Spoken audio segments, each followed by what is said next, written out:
Actually, the way I got into it was Fred Knapp and another guy named Pat McCullough got the garage next door to the gas station I worked at when I was going to high school. And that's how I got to know him. You actually decided to drive a little bit. Yeah, we bought his car.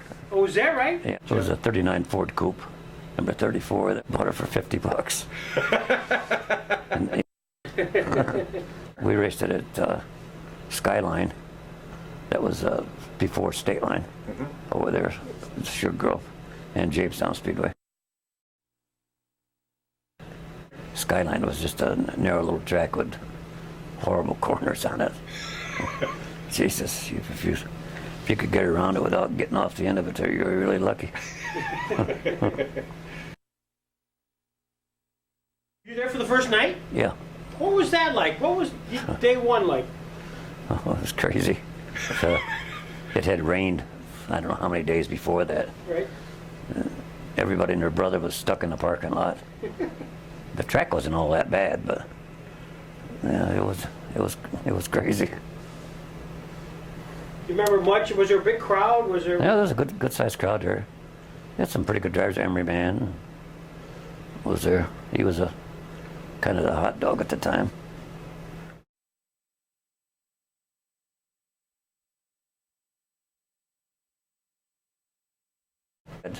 Tractor after tractor trying to pull people out, pulling their bumpers off, and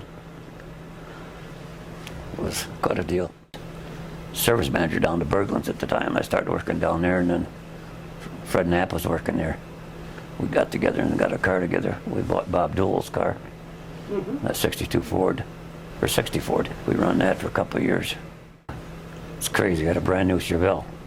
We ordered 3 cars. We ordered a 64 Chevelle, and a 64 Corvette with a 365 horse engine, and a 64 Impala with a 300 horse. And we swapped engines out on all of them.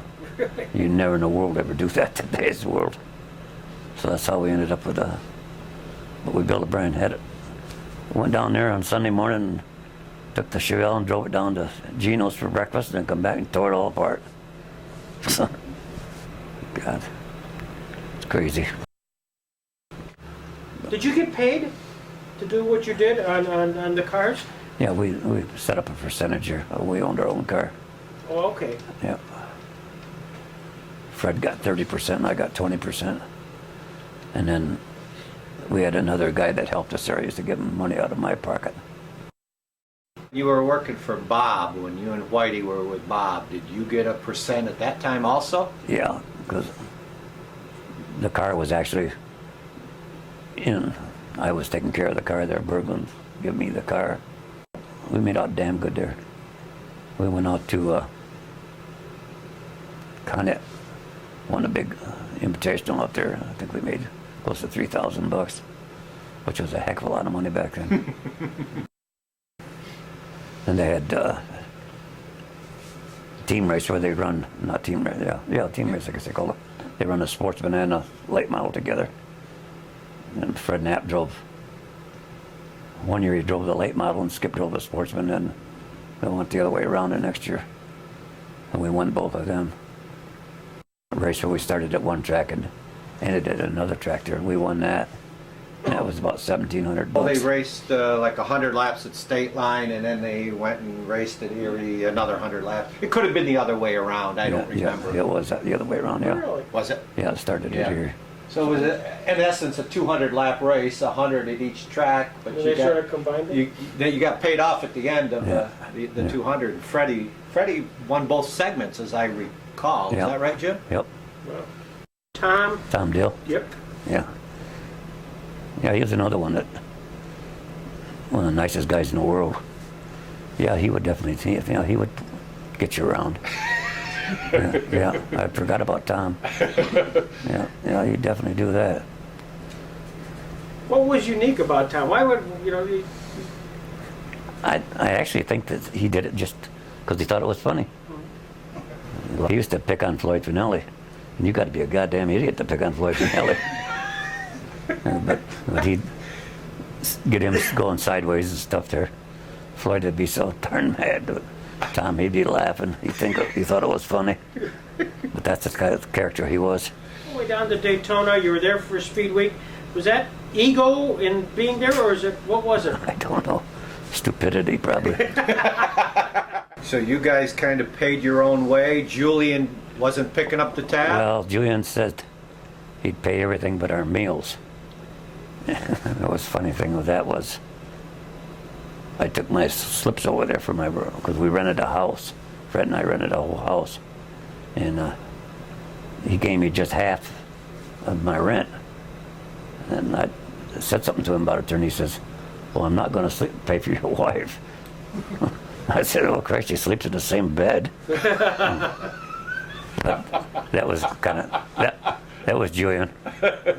Dean Layfield died in 1961, and he was really the first driver to die while racing. Yeah. What did that mean to the racing community? What was your reaction? Well, there was a lot of, everybody felt real bad about it. I think it was a stone hit him. I believe a stone hit him there, yeah. In fact, he drove for a guy that worked with me, Herb Lieberg. Yeah, it was too bad with Dean. He was probably the first real superstar over there. If you think about the guys that he's working with, they're all the top guys. Yeah. And kind of makes you wonder if it's the chicken or the egg. Yeah. Is it because of Jim that these were the top guys, or were they the top guys and Jim happened to show up, or some sort of a combination? What do you think, Jim? Probably a combination. Plus, I work cheap.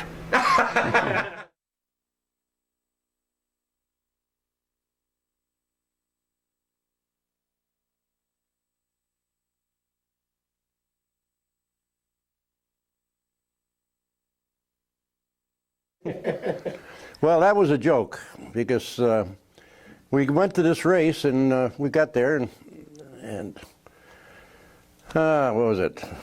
What do you call him? The promoter. Nothing. No, just line up and go. There was no warm up, no nothing. So we going up the back straightaway. What the hell? I'm in the lead. What do I know? I got to the the third turn.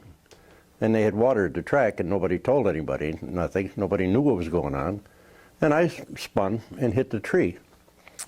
And everything was fine until I got a little warm. And I looked down, and the car was on fire. And I remember getting out because my feet were on fire. So I landed, I guess I landed on the middle of the turn. And it was too soft. And I said, there's no grass here, so I started crawling. So then I crawled all the way to the infield, and that's where I laid until they came over. And then what scared me was everybody that rolled you over said, oh my God, he's going to die. And I said, shit, I didn't plan on dying, I mean, not that day anyhow. And he said he'd lost his eye, and I said, no, I'm blinking, I can still see. But I had got cut here and here. And so to make a long story short, Barney Cozumel, I'll never forget it. He yells, we got to hit him to a hospital. So they all run and they grab me. They pick me up. And they're running through the infield to hit Barney's car. Okay? Whoever was carrying my left arm, or right arm, I can't remember which, decided to open the door. So he let me go, and I went down the bank, hit on a rock, and I got 2 stitches up there. The Layfield. The Layfield race, Yeah, even. yeah, A big race. Yeah, it was a big race, yeah. Do you remember much about the race itself? Yes. What I remembered was, I remember trying to, what's his name, trying to pass me. I think it was Whitehead. Well, he tried to pass me, and then all of a sudden he wasn't there. And the next thing I know, I had Bobby Snars alongside of me. Mm-hmm. And everybody started cheering. I don't know what the hell happened. He lost a wheel. And that was it. Nobody else got close. So what'd you feel like when you finally get through? This is number one, and it's a major league race. That's what it says right in there. I spun the... Just to show everybody that I didn't forget how. And I hit the wall beside it. You kissed the wall.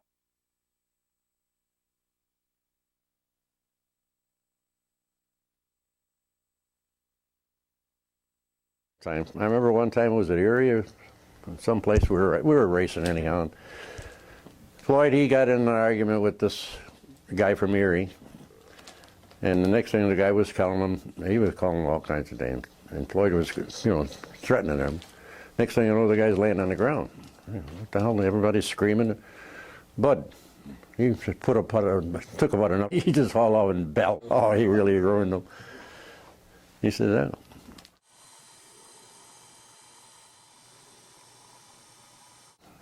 Bobby, he was something. That son of a gun, he'd stand there and crawl inside. He welded every piece of that damn car. He by himself, and he gas welded it. There was no arc welds back in them days, I guess. If there was, I didn't know what it was. What made him so successful? I wish the hell I could tell you. Or you would have done it. Oh yes. Well, no, the guy was very clever. Number one, he was into racing a lot deeper than a lot of us around here, and by that he knew more about little tricks than we've ever even heard of. Now he came out with the first goddamn miniature disc clutch, you know. That was it, where he got all his acceleration and get up and go. And he had the power anytime he wanted it because, you know, he had such response. And but he was something else. Jug Pierce. Oh, yep, that old Jug. Yep, he was a character. He would rather drink than do anything else. But I think in 54, 55, we had, they came out with a $100 bonus for a new car. So he went and got some tape, and he taped some cardboard and made some wings on the back, you know, so we made a 57 out of it, you know. And that was fine until they blew off.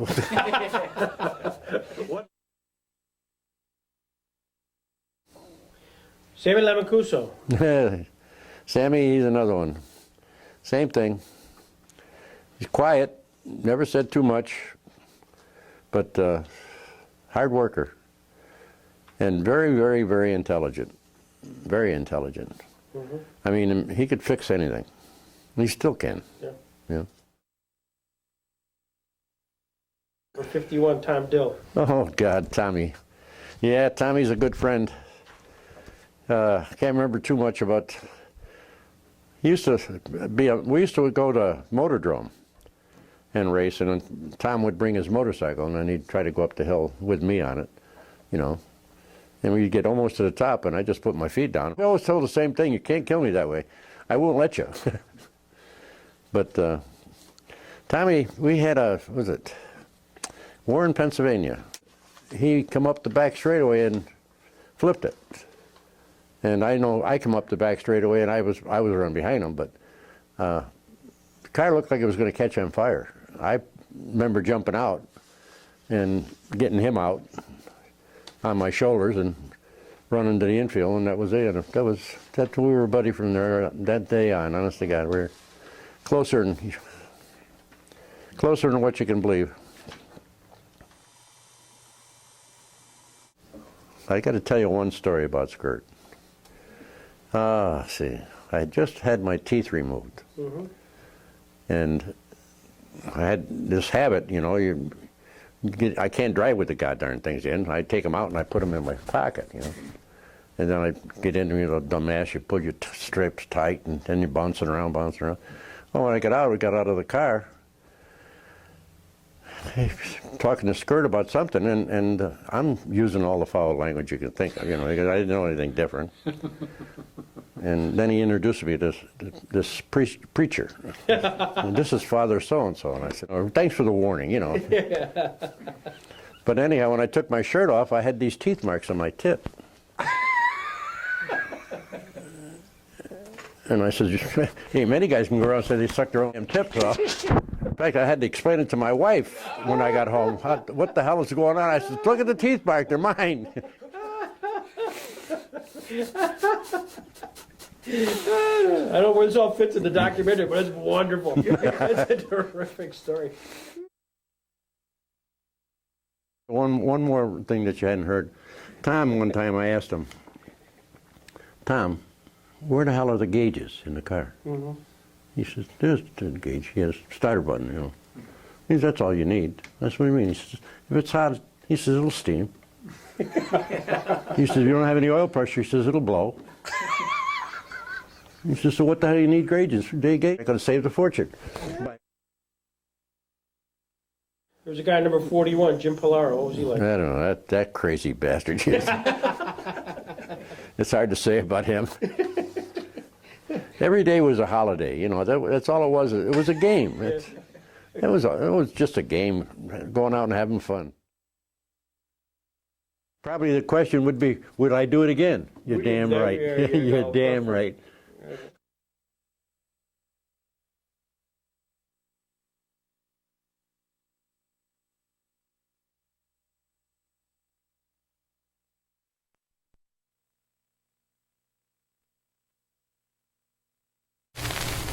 The rundown on your feature event, 25 laps. On the pole is car number 98, Bud Finale of Jamestown, New York, a 1957 Chevy. Next on the pole, car number 68, Jim Scott of Grand Valley, PA. In 1957, Jim bought Emery Mann's old 55 Chevy, the same car that Emery drove to the very first feature win at Stateline Speedway. Played with Ed Nelson, you're working with Dean Layfield. How did you learn about Stateline and those guys? It's the same old, same old. It's not what you know, it's who you know, Right, you know. right. And Emery got me, I was working at Auto Body in Warren, and Fred Ritter was my boss, and Fred was Emery's mechanic on his race car. And I had to go coop, and I was spending my time with that. And Emery came to the shop quite often.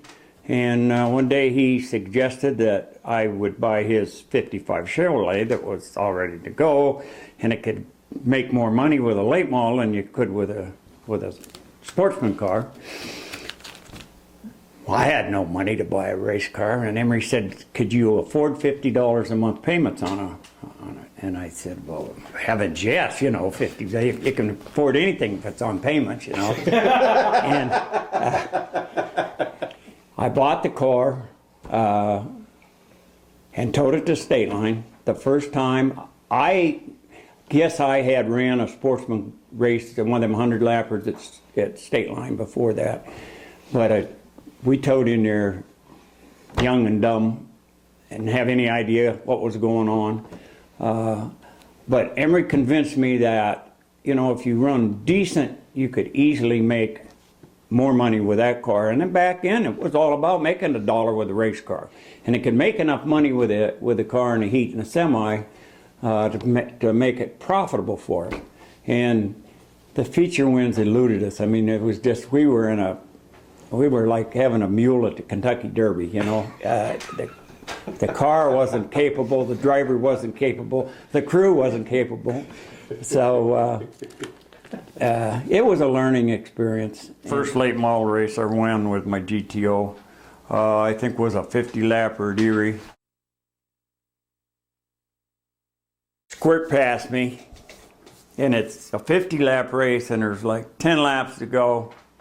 And Squirt got under me and passed me.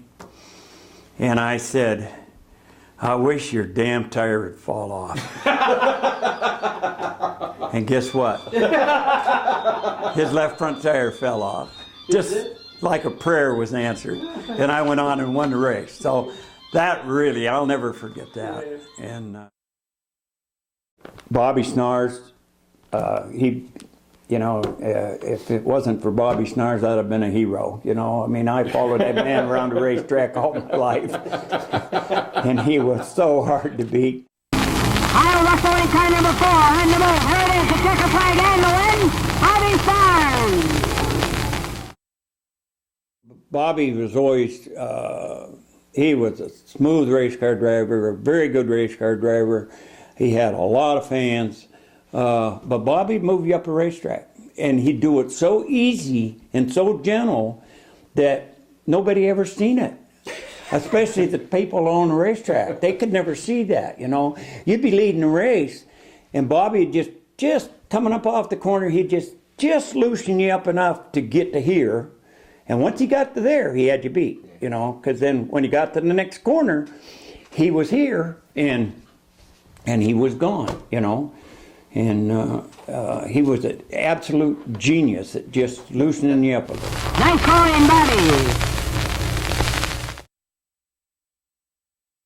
Tom Dill, me and Tom Dill, we had a feud for I don't know how many years. And Tom would rough you up on Saturday night, rough you up on Sunday night, and come down here and sit down and drink coffee with me on Monday morning, and just like nothing had ever happened. Dean dies in 1961 in action, driving. What was the sense among the drivers at the time? I mean, here was one of your own fallen. It was a terrible loss. It was, you know, you go back to the leader guy, you know, Squirt was a leader, Dean was a leader, there was a few other guys that, Kenny Johnson at the time was a pretty important person. And it's a case of where you do lose one of your leaders a little bit, you know, and it's you know, he was the first real racer that lost his life in a race car around here. So it kind of woke us up. You know, it took Dale Earnhardt losing his life for NASCAR to wake up. And that, up until that point, the reason Dean died is he didn't have on a good helmet. You know, he got hit in the temple, had a leather-sided helmet on. Then everybody starts thinking about driving suits and better helmets. And one time in '68, and we picked our pay up for the previous Saturday night, and I got paid for last place, and I had ran second. And of course, I complained. Leonard Briggs again. And what happened? He said, well, you passed inside the tires. He said, when you passed Bobby Snarsh for the lead, you passed inside the tires. I talked to Leonard and I said, I admit I got inside the tires to pass Bobby. Bobby, I was inside the tires when Bobby passed me. Which part of that didn't you understand, you know? Me and my buddies fixed up 3 or 4 old cars, and Bud Lester, we fixed up a big old straight 8 Buick coupe for him, 41 Buick straight 8 coupe for a 100-lap race. And but during the race, the right front wheel fell off that car, rolled down the front straightaway, hit the guardrails, went up in the air, went into pits, landed in the roof of the cab of my pickup truck. Smashed the cab of that pickup clear down to the dash. And Leonard Briggs, I said, you know, the insurance company's going to have to help me here, you know. He said, well, it was your tire, your truck, insurance company's not going to pay for it. And by God, they didn't. Leonard would not pay for put a new roof on my pickup truck. I guess that was funny, Bill. If I could have seen, I'd have been a hell of a race car driver. But that had to be, did you feel? It was a terrible disadvantage. Yeah. It was, it really was. And I admit that I didn't see as well as some people did. And you could never, you couldn't wear goggles. My glasses were so thick and so heavy, you know, that, and they fogged up, and it was a disadvantage to wear glasses. When you went by the start-finish line, you counted to 10, turn left. 68 or 69, we went up to Holland, New York. That was a GTO. That was quite dusty. Yeah.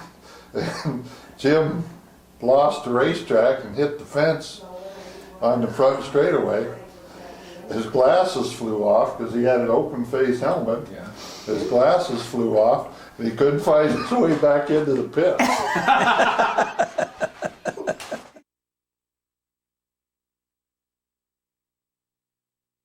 One night at Olean, New York, we were up there and something happened and I went off the end of the racetrack and down in 3 and 4, I guess it was, or I don't know, 1 and 2.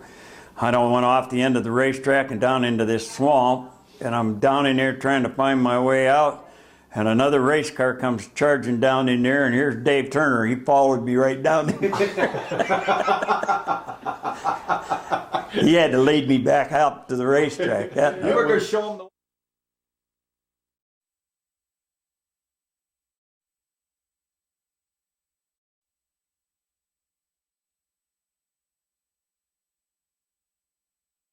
The name Joe Mobilia keeps coming up over and over and over again. I used to be the troublemaker. Troublemaker. Why was that, Joe? Somebody had to be. Yeah.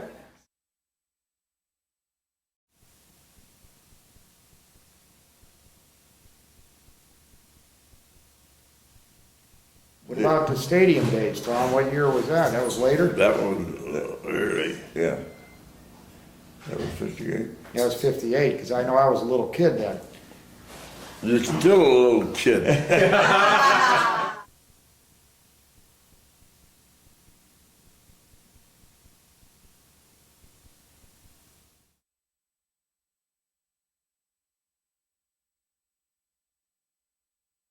I'm curious, how did you connect with a guy like Tom Dill?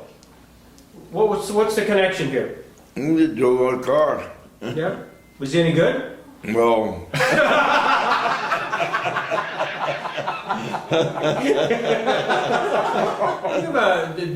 Your interest in the cars, was that because, did you have a garage, Joe, or did you have a used car lot? Or? well, I used car lot.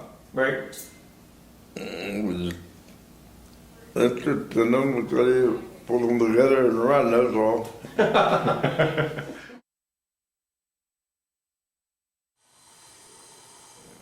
Remember some of them guys? Yeah? I thought you might. You never got in a fight with any of them, did you? No. They got to fight with me.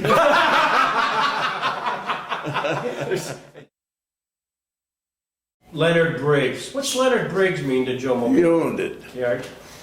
How was his relationship with you? We got a lot of fights. Have much to do with Don or Jerry Frank? We fought with them. What'd you fight over? Stupid things. I know they were in charge of the tracks and the Track. placement of the cars during the various races. Was that something you guys fought over as positioning, whether you were in the first row, the second row? Well, that was Jerry put us in the back row. Why is that? Because we were the best ones out there. There you go. So they put you in the back row.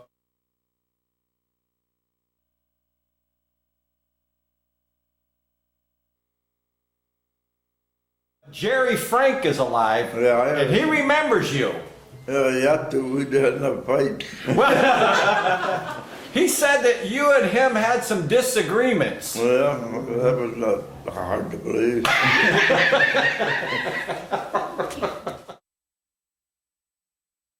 51 Junior. Were you driving that car, Joe? No, Bill's on it, Bill. I raced it for Julian Yeah, in Midwest or Markham. Martinsville?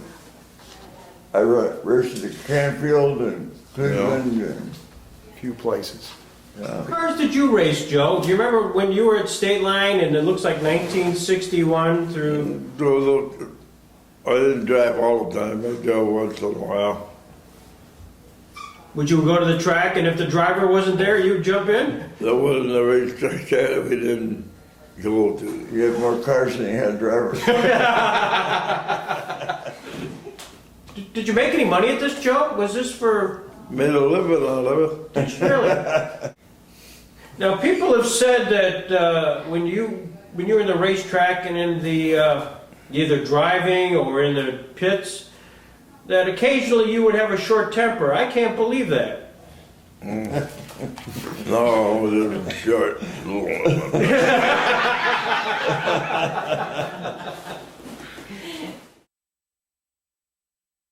And then one time I was driving my Ford, and it wasn't handling right, so I moved up Tom, said, just drive that thing around the track, see what's wrong with it. He drove it over his first turn. Yeah. He said it wasn't handling right. And he was right.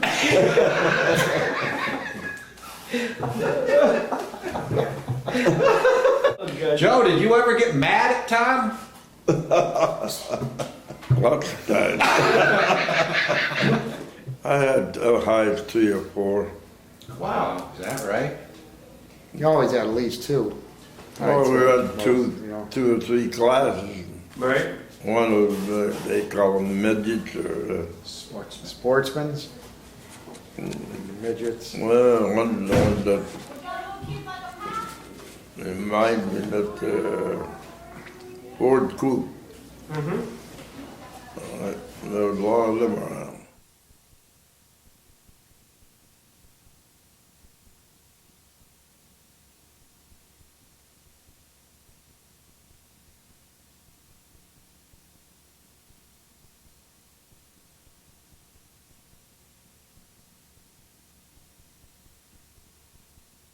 Now, did you have to recruit like when Kenny, C, or Tom, or did you have to go seek them out to drive your car, or did they come to you? Just there waiting in line to drive my car. Okay. Is that right, Tom? If that's the way Joe wants to say it, I'll go along with it. Did you ever give much instruction to the drivers? He tried that, but I wouldn't let him. Okay. He wanted to put radios in my helmet. Really? That's innovative. Yeah. But you didn't want to have that. I didn't think I needed to listen to him during a race. Joe, you spent a lot of money over your lifetime on race cars. We spent a lot of money, but I made a lot of money. You know? So it was worthwhile. Yeah. We go to racetrack and we come out winning in first, second, third, you know.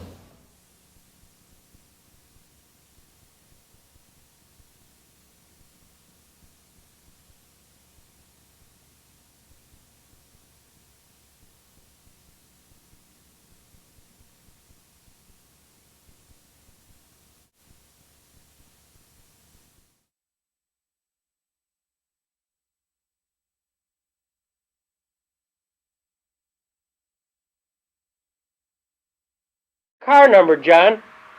16. Why did you have 16? Well, it's when I started driving for Lyle Brown, and he had a number 6, and I had number 11, so I used one of the letter from each one, or letter from each one. When you would prepare your car, where did you do that? At what garage would you use it at? At Champion Garage on Harrison Street. There's about 4 of us had our cars in there. We sort of all rented it together. Who else was in the garage? Who else? Yes. I think Kenny was in there. And, of course, Lyle Brown owned the car I had. Driver? Right. Oh, I'd say probably Squirt.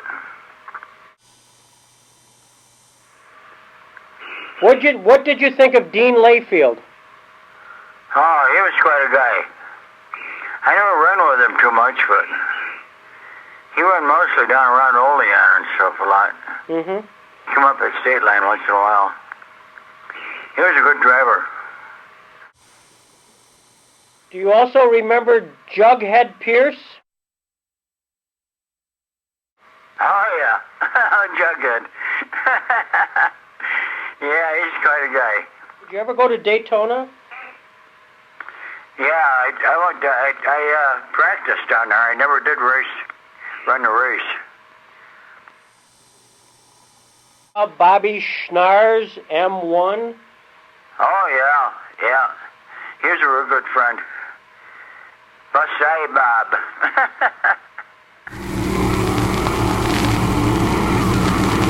They're still all going, so your race is on.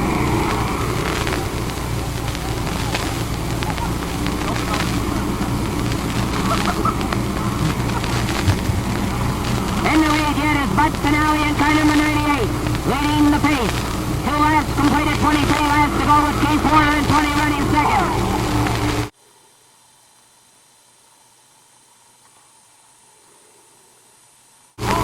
A spin out by Marv Thorpe in car number 1 on that fourth turn.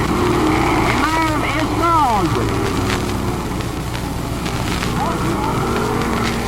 All send their best. They want to make sure they send their best to John Seeley.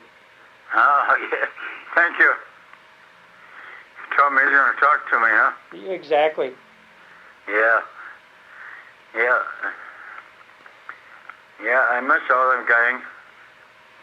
Don't get to see any of them anymore since they moved on here. I raced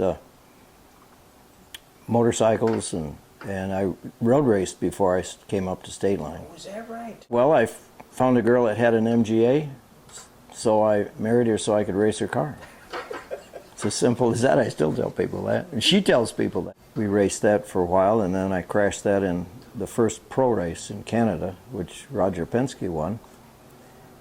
And wasn't my fault. Yeah. Somebody spun out in front of me. Yeah, no doubt.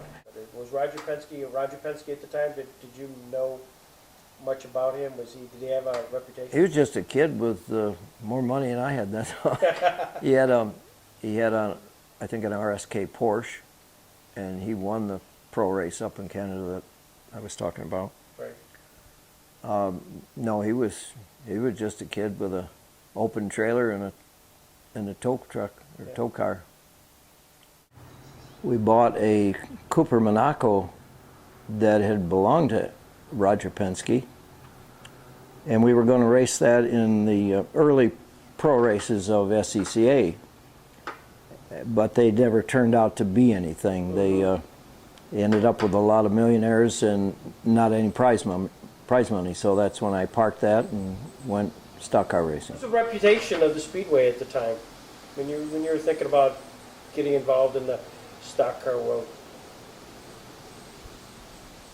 Gosh, I don't know. It was looked like a fun place to be. Yeah.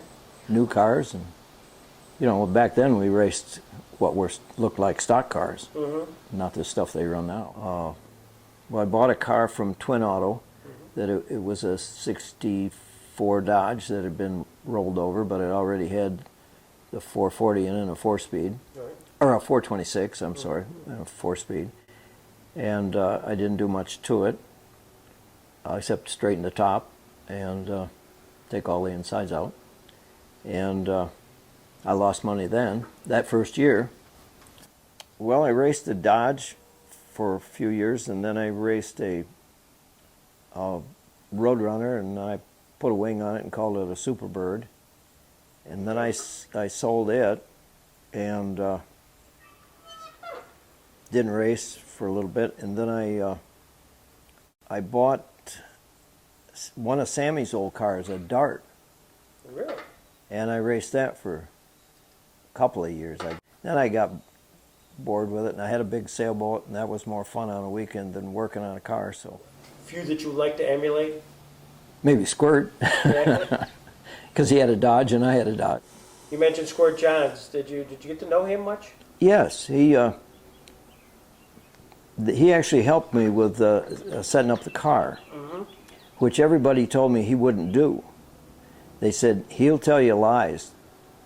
He'll tell you the wrong thing to do, but he didn't. He told me what parts to use that would stand up, and he was quite helpful.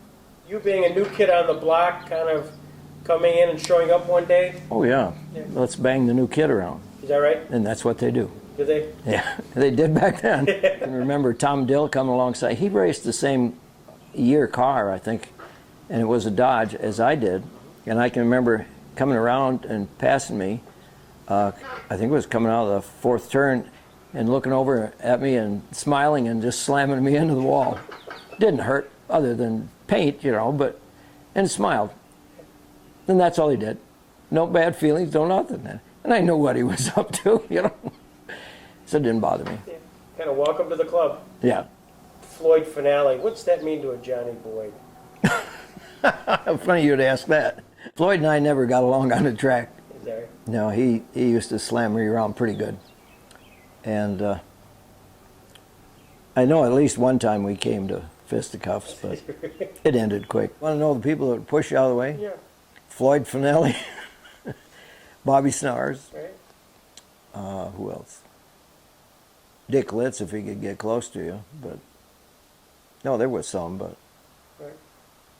it was a good group, really. You know, you ran hard. I mean, and you're on dirt. It's not easy to stay in line sometimes. What was your car number? 55. 50. Any reason for that number? 99 was taken. And 99 was the number I used in SCCA. And that was Freddie Knapp. That was Freddie Knapp's, yeah. Couldn't have that one. What was your reputation out there? At some point, here comes Johnny Boyd, number 55. Probably he's a pain in the ass. And the only time that I would ever give it back to somebody is if they were bugging me too much. Yeah. Yeah. The ownership at the time was Leonard Briggs. Mm-hmm. What was he like in the pits? Well, I liked him, but Jeannie didn't like him because he kicked her out of the pits 2 or 3 times because she wasn't supposed to be in there. You know, they didn't have women in the pits back then. Yeah. And one time he came up to her, and we had a set of tools that had her name on them. And he had found a wrench somewhere and says, come up to her and says, I think this is yours. You know, how Leonard was in one of the long distance races. And my wife, Jeannie, kept lap charts. And she knew how to do that from road racing. Right. And in fact, she had helped the Lotus team at Watkins Glen 1 or 2 years. Jimmy Clark and Dan Gurney. Yeah. Well, it wasn't, I can't remember who was driving that year. But anyway, she knew how to keep a lap chart. And she always kept a lap chart. And at the end of the race, they didn't have the same as she did.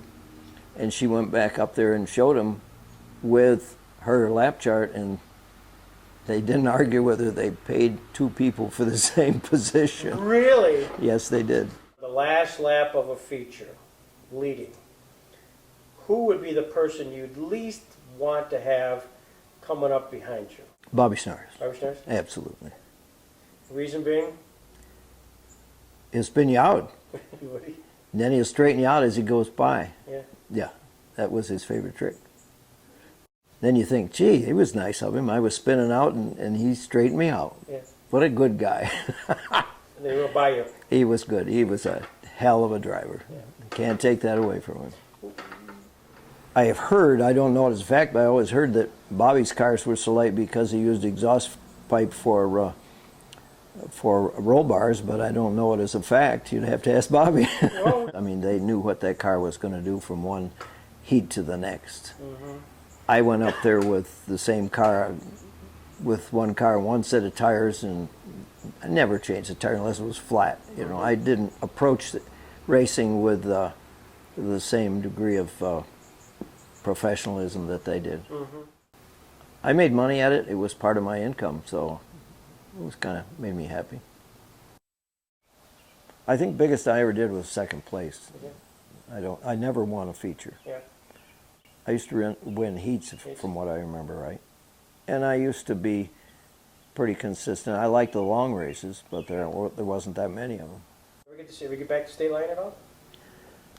I went back there, it was either last year or the year before, and walked around the pits, and I didn't find anybody that I knew. I said, I guess 40 years is a long time. Okay. Thank you so much. You're welcome. Stateline Speedway opens in 1956. Day 1. And I got stuck going down the back straightaway. Tell us about that. Well, I went out to try to help dry it up.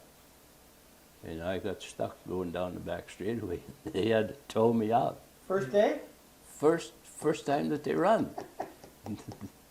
It rained that morning. Yeah. And the track was so wet, I went out, pulled down, and I was going down the back straightaway to come around, and I got stuck going down the back straightaway, so they had to pull me out. And one time over there, snapped an axle. This was in '65. I had a Pontiac, and I could snap them axles every time I lost my head. Yeah. So I pulled over in the infield, you know. So it caught on fire because I left it. So they come over here. They said, "What in the hell are you burning in that?" Well, I said, "I don't know. There's blue fire coming out. Must be blue smoke." If it wasn't blue smoke, I'll tell you that. Because I used to go out to the airport and get airplane fuel. Oh, no kidding. And then I'd mix something with it. It made it worse. Can we ask now that 60 years has come what the something was? Lacquer thinner. Lacquer thinner with aviation fuel. Mm-hmm. And I'll tell you a good one about that. I come by and I put a little bit in it. George Helso come by, he put a little bit in it. Cigar, my mechanic, he come by and he put a little in it. And we went to Stateline. So I went out for the heat race. And I'm running, boy, sweat, you know, and it was cold. What the hell's going on? And I looked, I had a little hole on the floor, and I looked down through, and the whole block was cherry red. Oh my gosh. So I just killed her. And I coasted out into the pits. And I said, "Load her up, boys." I said, "She's junk." They said, "What do you mean it's junk?" I said, "Well, I don't think there's any pistons or anything else in that motor that's any good." I said, "Did you put the mixture in?" "Yeah." And I looked at the cigar. "Did you put the mixture?" "Yeah." I said, "So do I." So we're shot. Larry Palmer, he had the tank. He had the tank. Tell us about the tank. Yeah. It was too heavy, couldn't do nothing, only smash other ones. You had a number throughout your career. U2. Where did U2 come? No. Dick Linder. Dick Linder? Yeah. Mm-hmm. He run U2. And he got killed and I started on it. There's a quote that says, If it don't fit, force it. Was that it? On the front fender. Right. And on the back fender, can you see it on the back? No. Usually I had on the back, "Hello, wall." Because I'd always... Why did you put that on your car, John? Well, they said that was rough driver, so I just put it on the fender just to agitate him. If it don't fit, force it. I'm also looking here, you got stripes? Yeah. I mean, you were... Nobody had stuff like you did. Now I got them stripes. No. I ordered a white car. We took toilet paper, put the toilet paper right down over the back, and we painted the black stripes. When I went down Daytona, they said, "What in the hell you got your car painted like that for?" I said, "That's the way I like it." So after the race, a couple of them come over to me. He said, "I know why you got them goddamn stripes." He said, "Who's trying to follow you gets dizzy." If you notice, John had a stripe on his helmet. Oh, absolutely. Oh yeah. I got it. I usually wore referee black and white shirts. Is that right? Oh yeah, yeah. Black and white referee shirts. Umpire shirts. Mm-hmm. If you were on the last lap of a feature, Mm-hmm. and you're in the lead, Mm-hmm. who's the guy you would least likely to have on your bumper? The one you just didn't want to have then? Well, it never bothered me because if somebody did it to me, I was going to do it to him twice. Now that's just the way it was. Tom Dill tell you that? I never got a win at Stateline or Erie, other than that's the features. Right. I got a lot of heats, a lot of semis. Right. I was leading the feature at Erie one night, and coming out for the checkered flag, I don't know who it was, but he was sitting right there, and somebody was right on the side of me.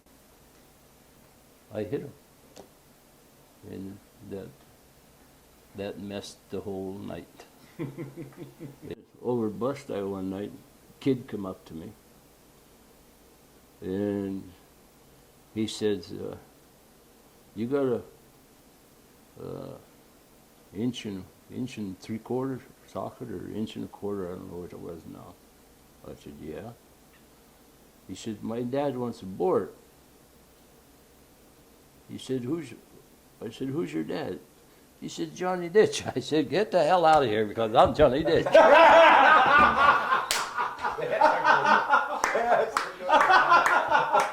Honest to God. Oh, no kidding. That happened to me, yeah. Come out at 2, and I passed 4 or 5 cars I know I told these guys about it. going down the back straightaway. I know you did. Yes, And I sir. backed off to go in the turn, and the throttle was stuck, and I went straight into the Oh, wall. it's throttle stuff, okay. And I hit so hard, it's a wonder I didn't get knocked out or I know something. you hit hard. But the cars were still coming, so I went out over the wall, Oh. and everybody's looking for me, and they couldn't find me. So I was sitting there talking to somebody. They finally come up and caught me. I'll be darned. Yeah. I can remember. Did you get hurt? I mean, was it? No, that's the time I got all bruised down through here. I passed either 4 or 5 I know you were. on Good cars, too. back straightaway, Good cars. and I was just flying. And then the throttle stopped. I always wondered what happened. Yeah, throttle. What'd you think? Is this the cement wall is coming right at you? What did you hang on? Hang on. Hang on. Hello, wall. Yeah. A little wall. We got her with the front end this time. I must have had. Make any money? Where? Racing. Here? Hell no. You didn't make no money. You blew it. You spent money, yeah? Well, this has been great, Johnny. Thank you so much, John. And This has been wonderful.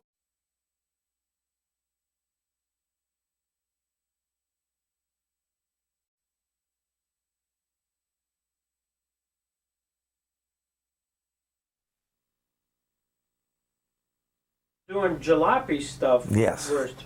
And I know we talked about rollerball. Yes. What other racetracks did you drive at? Sherman. Sherman? I was on High Point man at Sherman and Rollerball and 5 Point all in 1 year. Wow. I raced at 28 different tracks altogether. My gosh. And I was competitive at most of them except Sharon. I could not get around Sharon. I get the car set up, I get around one corner, I couldn't get around the other corner. Yeah. Now, if you had that kind of success at that early age, were you making a living at that, John? Was that? No, but I made real good money at it at times. 3 years I made money enough to buy a new car. My dream was to race at Stateline and Erie's with who I thought were the best drivers. I think that Stateline had some of the best cars and drivers of any of the tracks around there, because their cars that would finish third and fourth at Stateline could go someplace else and win the race. Oh, you were always known as the Flying Farmer, and Pretty much. that was why was that? I was a dairy farmer. So a dairy farm? I had 39 cows when I first started driving for Russ Thompson. Is that right? Right. I never heard that story before. I guess the first name would be Bobby Snars, because he won more than anybody else. But I thought myself that 9/16 Layfield. I thought he was about the best of them. Why was he so good? What was his reputation like? Well, we always laughed about it. His right front fender was cast iron. He lay that right front fender into the car, and he was going by him. Yeah, yeah. So you knew you knew he was coming by, or when he did. Yeah, he was. And I don't really think that he had the very best equipment, so he got all there was out of it. Would be in that top tier of racers. Well, Squirt Johns, Right. and I think at the last meeting, I told you that Ronnie Blackmare Right. was the cleanest winning driver. Right. And that next weekend, he brought me up a 30-pack of beer. Really? Yes, and I said, well, that's something you said. I said, what the heck did I say? I can't remember. I'd say it again. He said, you ain't getting another one. There was a guy out of Harbor Creek. He had it was a tank, but he had a real husky engine in it, and he could run pretty fast, but it weighed more than any of the other cars. And him, if you was going by him, you want to touch him just a little bit, just to let him know you're there. Right. But don't hit him very hard, because you're going to have a wreck.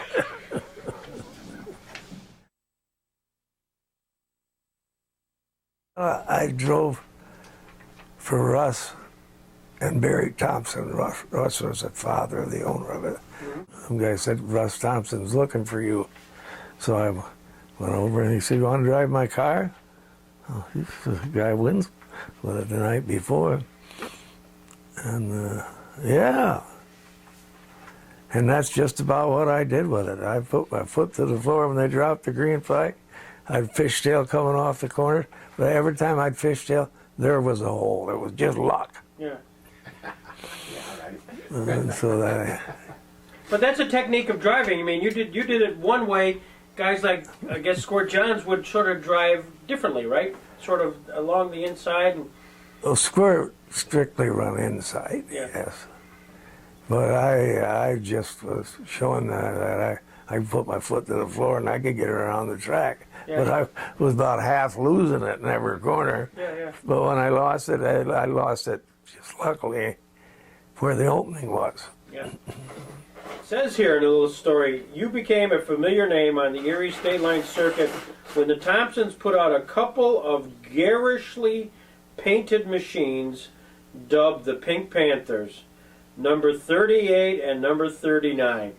What did you think when they rolled out these unbelievable looking machines? Well, I'd watched the 38 car run the year before. Willie Wilson drove it. He did good with it. And then when they built the other new one, and somebody else drove it for 4 weeks. And I just knew it was a well-built car, and they took real good care of the car. Used to Bobby Snars and I, we'd start the tail end of the heat race, and we'd both run hard for a few laps, but if you couldn't get up in the money, then we put on a little race to the back of the pack to see who could come in last, and then he'd get the start ahead in the Oh, really? in the semifinal. And that gal down Snars, he'd always wind up, we'd race, we'd be back and forth. Yeah. And one night I said, I'm going to finish behind you. That son of a gun pulled in the pits. The last lap, he still finished behind me. Pulled in the pits. I love it. If you hit Tommy Dillon, there's a pretty good chance he would get hit back. And he could do it Was he that good? Yes, he was very good. Yeah. Yes, he was. Well, Tommy was at the racetrack a few weeks later, and he had his bag with him. George says, Tommy's looking for a ride, and he was going to the late models. And he says, you're going for a ride. Because that's what Tommy wants. He wants to drive a car. And he says he'll get you. Then he'll be happy. It'll be all over with. You just wanted to even the score. Well, I didn't spin him out. Well, yeah, I did that right out there.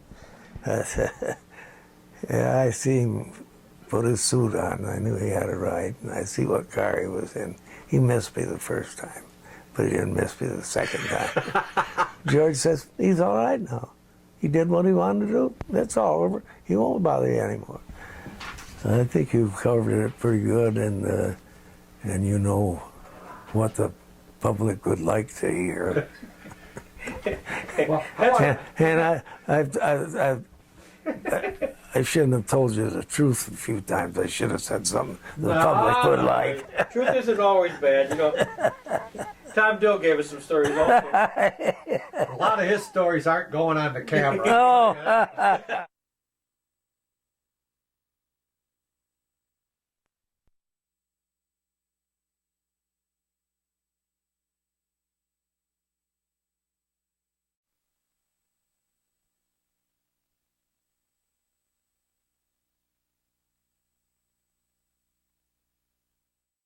What inspired you to get involved?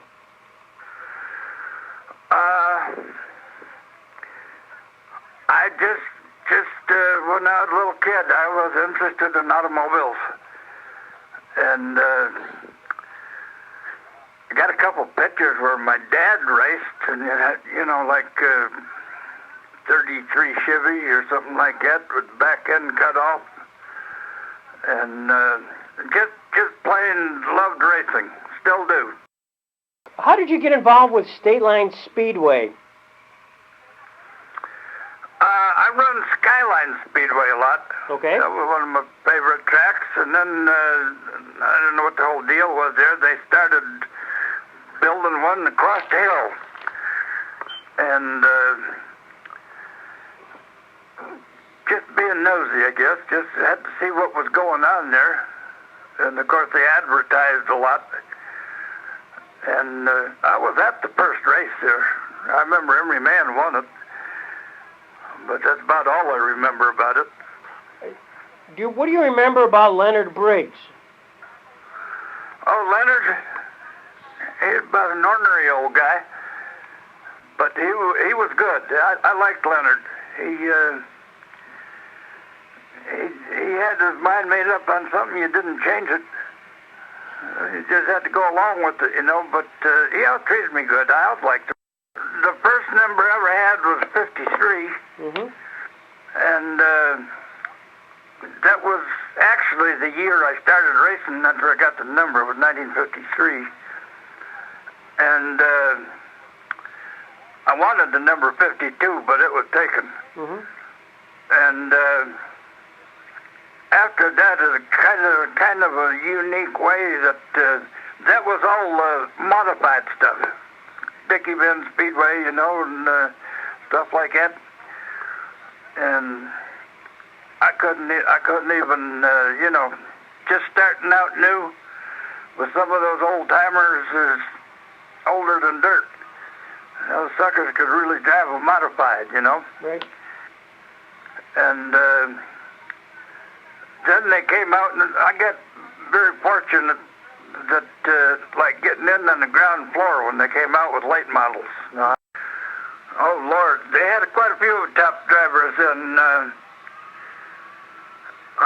Emery was doing good. Floyd Finelli won something quite often.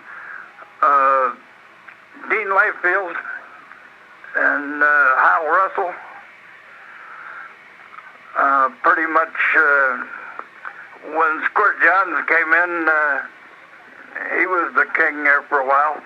Most of except for Hyle, most of those guys were a little more experienced than the rest of us. I mean, like Emery Man, for God's sake, he dominated Dickie Bend Speedway for a long time. And it just, got to be friends with all those people. Hell, I used to drive Dean Layfield's car. Really? I don't know how the hell he won so many times with the stuff that he run. He had a piece of 2x4 wired to the gas pedal because it was so far away. And I don't know. Anyway, we traded cars and we took off, run 4 or 5 laps, and I went into the turn a little bit harder than I should because I was passing the car. And I went to the brake, and when my foot went down on the course, the damn brake went to the floor. And when I stepped on, I caught that 2x4 that was wired to the gas pedal. Right. And then that sucker came to life and straightened up and right out to the fence. And I'm sitting there thinking, I said, for Christ's sake, they ain't gonna kick my ass, you know. And about that time, I got a hell of a crash in the back end. Somebody hit me. I said, now it's 3 times as bad. So when I got it out, it was Dean that hit me with my car. Tore the whole damn side off. Well, they wired that together, and he went out and won the race. And I'd screwed up the radiator on his car, so we had to park that. But that was all fun days, you know. He laughed about it. And I often told him, I said, you know, you got to be the best driver in the world to run that kind of crap. And we got along that good, you know. Sure. And that I could talk to him like time that nobody's ever let me forget this.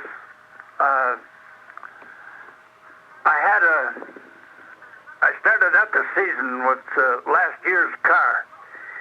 And I won the first feature. Well, it was a pretty well beat up car, you know, being all through the season. And I won the first feature,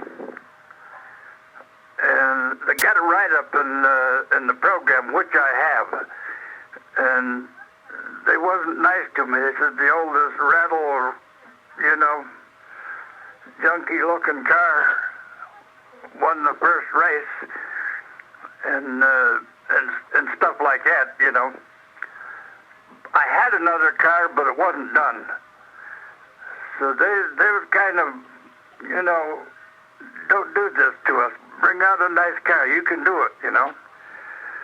And I had the other car already almost built, 57 Chevy. But it needed part of some quarter panels and one door panel. And that week, the guy I worked for, Junior France, we did a lot of windshield work and glass work. And take one of those big old cartons that a windshield come in, and I made me some quarter panels and a door skin out of that, painted it up, and let her just look nice as hell. And once Stateline got out racing, and I'm thinking to myself, you know, I know I ain't going to win. I'm just going to keep away from the other cars. If somebody bumps me, it'll be all over. Got right down to the last lap. On the white flag lap, I was going down the backstretch, and somebody tried to pass and tore one of my quarter panels off. And some of it was cardboard. You could ask anybody about that was around that time. They'll remember that. For 2 weeks, people were handing me pieces of cardboard, you know. And Jerry and those guys, they all said, hey, we're going to pay you. It looked good. Well, you know, something like that was a fan pleaser, you know.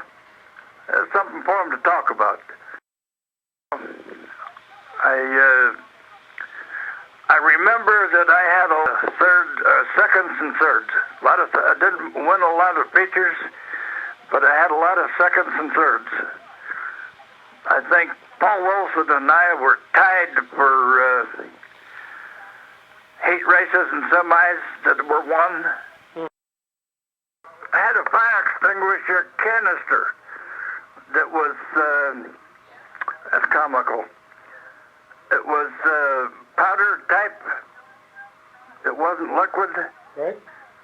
and take the top off and slip a couple beers in there. And that used to Briggs and I think Jerry used to wonder how the hell I come off the track drinking a beer. What? That got to be a big story, you know. And it was more fun for me to race than it was to make money. And there's a camaraderie after the race. There'd be 2 or 3 fires in the pits, you know, and people having a few beers and talking with each other, and that's the way it was. And they don't get that anymore, you know.